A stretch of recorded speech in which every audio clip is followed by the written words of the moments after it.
Get rid of that one. Let's see. Where did it go? Right here. Okay. So, like, comment, share, subscribe. Appreciate you guys for being here. Now, as if cost of living isn't already high, as if we haven't had multiple different situations and scenarios as to how difficult it is for people to live, especially in Chicago. Mayor Brandon Johnson proposes another $300 million increase in taxes in Chicago. Check it out.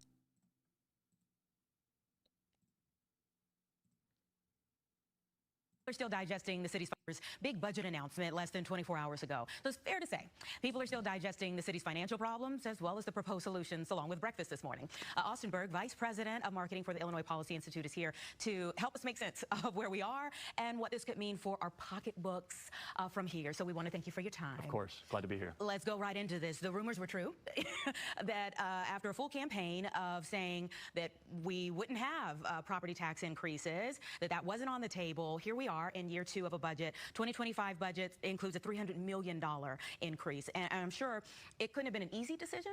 Definitely not an easy announcement for the mayor, but what do you think he could have or should have done instead? Should have followed his promise. And you're exactly right. Over and over and over again during the campaign, including on Fox 32 debates. You guys have the footage. You have the receipts, as the kids say. He has said over and over and over he would not hike property taxes on Chicagoans. He abided by his promise in the first year. The second year, under pressure from his largest campaign donors, which are government unions, including the Chicago Teachers Union, his former employer, he completely folded over, and he's sticking it to taxpayers. Yeah, and so Chicagoans already pay what feels like for so many people an exorbitant amount. It really is. Yeah. Some of the highest property taxes in the nation, but a sticking point for many aldermen appears. Super big facts. I've seen Brandon Johnson in video when he was on his campaign trying to using the idea of not raising property taxes as a ploy to get him into office. Seen it. And we might even be able to pull it up, but we'll check it out. Let's see what else they have to say. Appears to be the fact that we could have used some federal help last year, or at least it would have softened the blow or fixed the issue one way or the other, similar to what happened during Lori Lightfoot's administration. Can you explain that? Well, the extent of the mismanagement kind of just adds more pain, insult to injury, I guess you could say, because this administration has done an absolutely horrible job of managing the city's finances.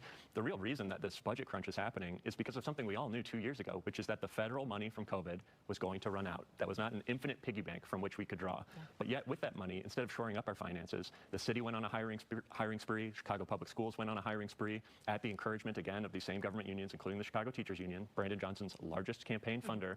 And then when time came to make some tough decisions, to make some balanced decisions, Brandon Johnson went with his largest campaign donors, not with the people of the city of Chicago. I mean, we say a hiring spree, but whether it's first responders.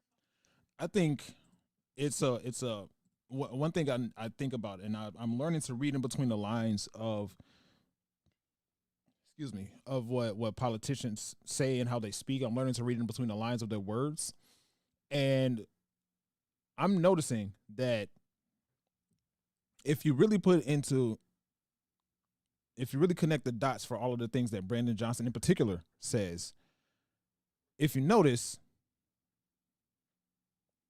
he, along with other people and other mayors that I've seen,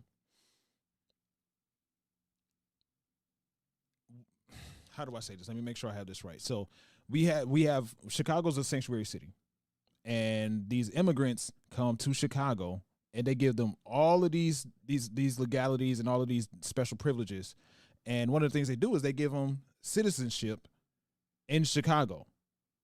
They give them visas to work, they give them the right to vote and all that stuff. And then here comes Brandon Johnson talking about we need to do better for the citizens of Chicago. You see the correlation? You see the correlation? Just something to think about.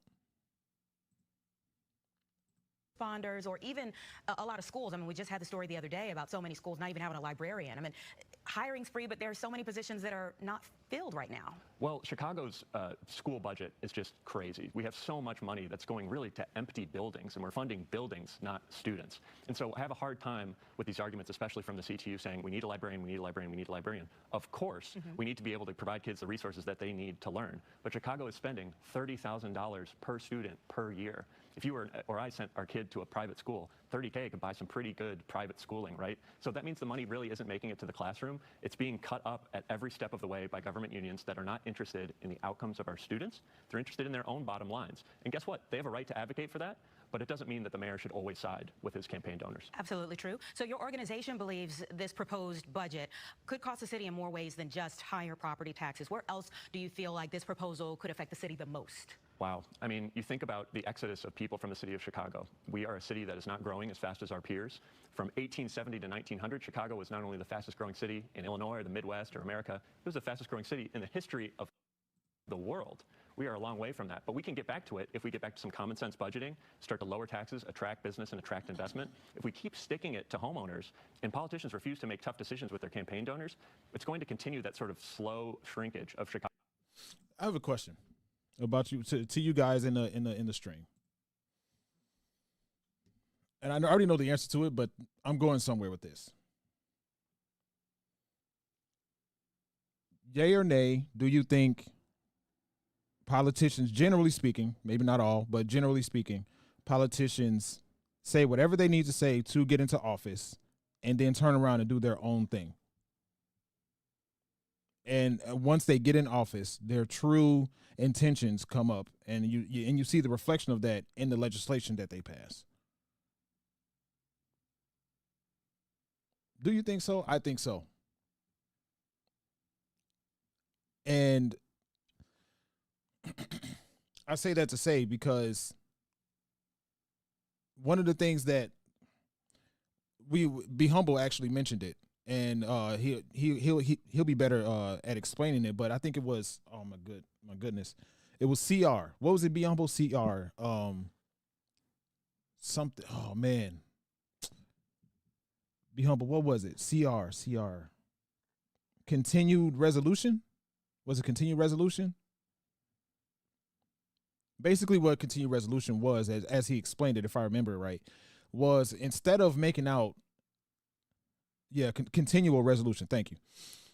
Instead of making out an elongated plan, an elongated budget as to how funds can be allocated to different things that are happening in the city, they just make the whoever it is, the people that are sitting in the seats of air quotes power, that make all the decisions. They make a 6-month budget. They just based on that from today to 6 months from today, they only make a budget for that. I'm not a politician, right? I'm not an elected official. I'm not one of those people that sit in the seat and make these financial decisions. But if maybe I'm mistaken, but if you make a budget, even on a regular, on your regular salary, if you make a budget, that budget has to expand past 6 months. If you make $60,000 a year and you're trying to make a budget, you can't just based on, if you make $60,000, imagine that, think about that. You make $60,000 a year, but you're only making a budget for 6 months. How does that even work? Am I off here? Am I off? Because it doesn't make sense to me. The more I learn about how these politicians and elected officials think, the more I realize like this could be an easy job. Maybe I'm overspeaking on that part. Because, I mean, it is a whole bunch. It's what, I don't know how many millions of people, 8 million people in Chicago. I could be wrong, probably off on that. I got Google right here. I can look it up. But there's a lot of people to allocate those funds for. And a lot of things that Chicago needs to allocate those funds for, which to me would mean that you need to plan out further than just 6 months what it is that you want to do with this money. Am I wrong on that? I don't know. Maybe it's just me. Maybe it's just me because it's like the more this dude talks, the longer he's in office, the worse Chicago gets. The worst Chicago, like for instance, we talked about at least over a month ago, or maybe Brandon Johnson choosing to remove Shot Spotter. You think I'm lying? Okay. If you haven't heard it, we'll hear from the horse's mouth. Let's see.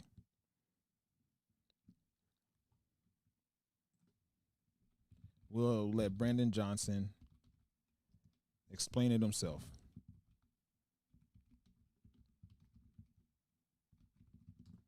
Let's see.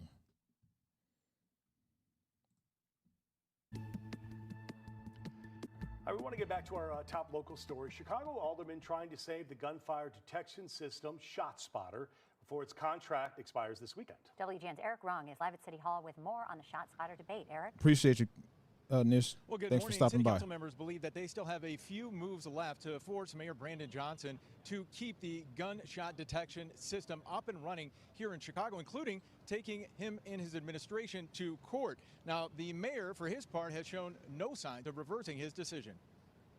We're here today to talk about one thing: saving lives. More than a dozen city council members from all across the city were joined by community leaders and former CPD Superintendent Eddie Johnson to plead with Mayor Brandon Johnson to continue using the gunshot detection technology. ShotSpotter is a technology we would be foolish to get rid of. Alderman Ray Lopez says Sound Thinking sent a contract extension to the mayor at a nearly 50% cut in price. The mayor campaigned on getting rid of ShotSpotter, saying it is ineffective and leads to over-policing in black and brown communities. On Monday, he offered his harshest criticism to date. $100 million for a walkie-talkie on a pole. And the reason why they said we needed it was to reduce gun violence. It didn't do that. So, it's incumbent upon all of us to make sure that the investments that we're making, they have to get at the problem. Saying that we spent $100 million on ShotSpotter is a lie when the facts say $53 million. Saying that they said, whoever they How say much? it is, $100 million on ShotSpotter Wait a minute. is Incumbent upon all of us to make sure that the Look at, come on, man. I'm sorry. I get a, come on, man. Come on, man. This is, Be Humble, you were here for this live stream, bro. Hold on, let me go back a little bit. So, it's incumbent upon all of us. Look at this. Is that a $30,000?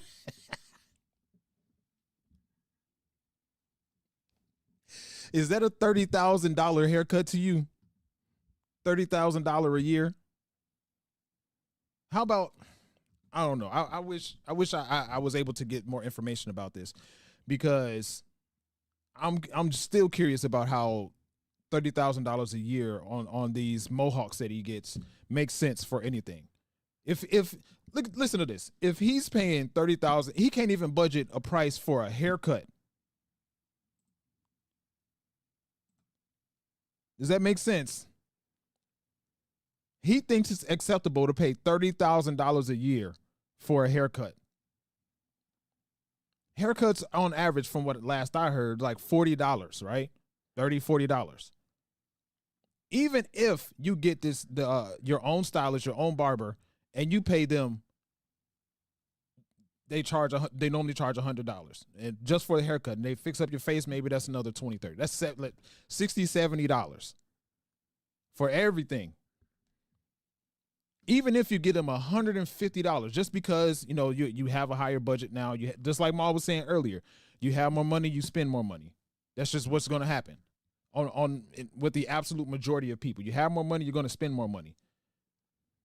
This dude can't even budget the proper price for a haircut. Tell me, does this look like it's worth $30,000 to y'all? Hold on, I don't think y'all see it. Does that look?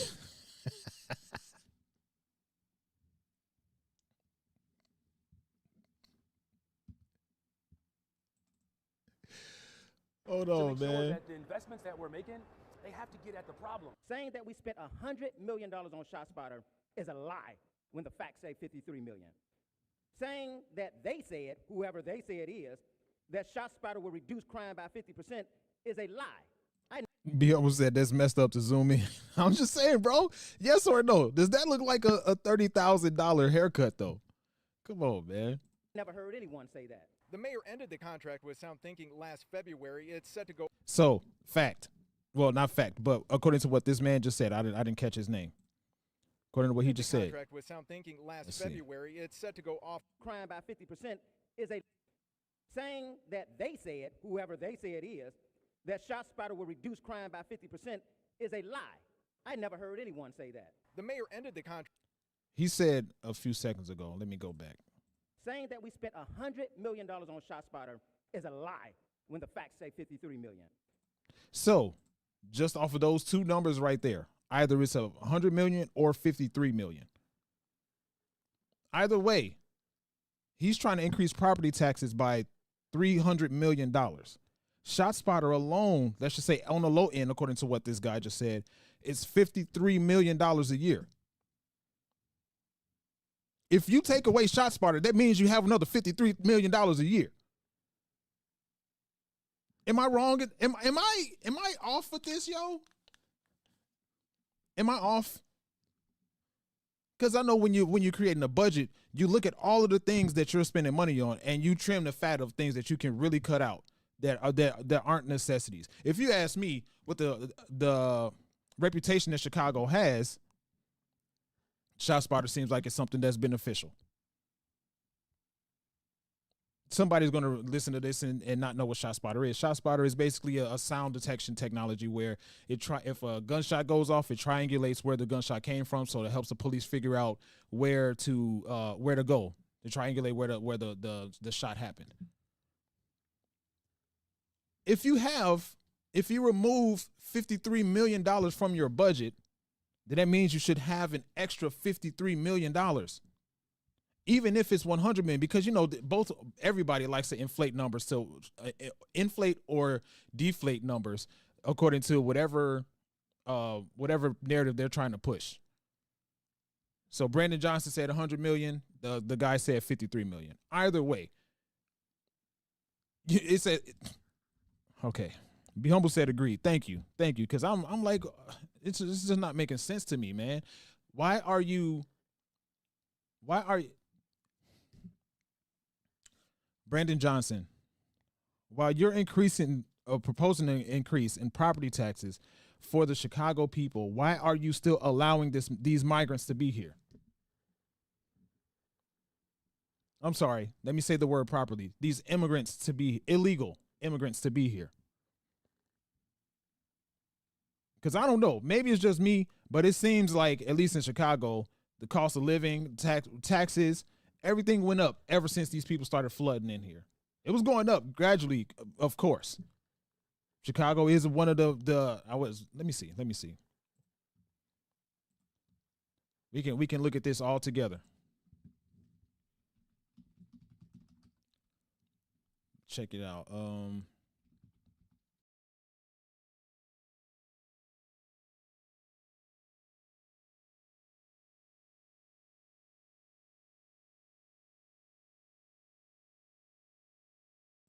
I don't know why that does that.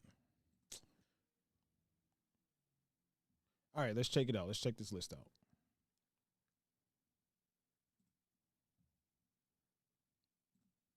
Hartford, Connecticut, #1 most expensive place to live. Los Angeles, California, #2. Florida, #3. Miami, really?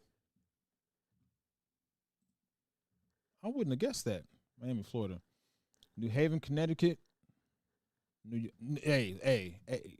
Listen. New York gotta be in top 5, because I know for a fact, not one single dollar less. Houses in New York, you can take any house in Illinois, any house. It can be something small as a flat 4-bedroom, 3-bedroom house. It can be something like a 3-story house, whatever. Take that same house and put it in New York. Easily double the price.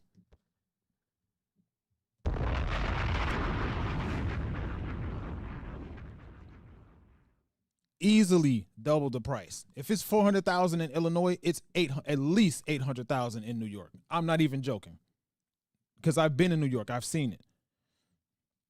Santa Barbara, California, Honolulu,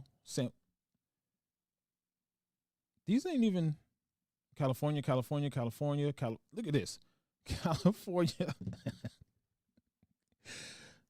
Sheesh. It's not even the Midwest places. That's it.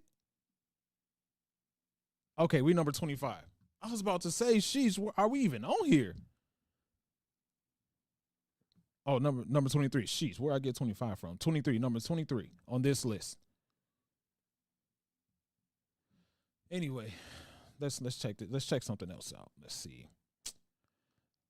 Just a random thing while we're checking this out, while we're on the subject.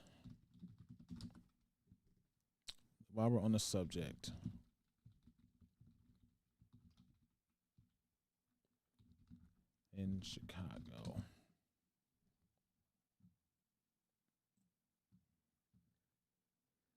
See, I guess the guy was right.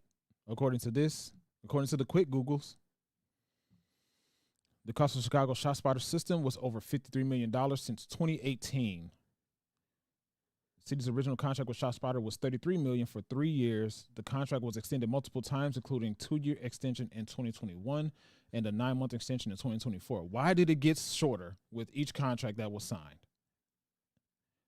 Additional cost: the city spends millions of dollars on police officers to respond to the thousands of false alerts generated by ShotSpotter each year. Brandon Johnson estimated it to $100 million. He estimated it.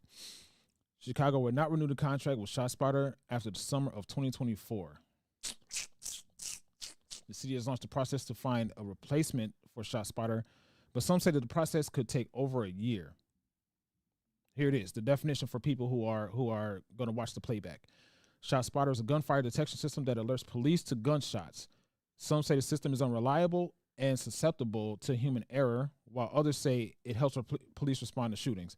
A report from Cook County State's Attorney Kim Fox. Oh man, Kim Fox. Kim Fox's office found that ShotSpotter has a minimal return on investment when it comes to holding shooters accountable.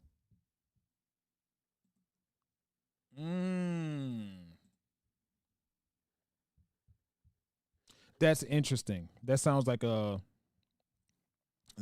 good conversation in terms of whether it's valid or not, whether it's accurate or not. That sounds like it'll be a good conversation. Let's see. Be Humble said New York is a cesspool.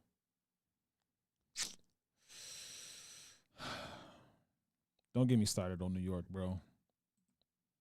Don't get me started on New York. When I was in New York, I was with some homies. It took us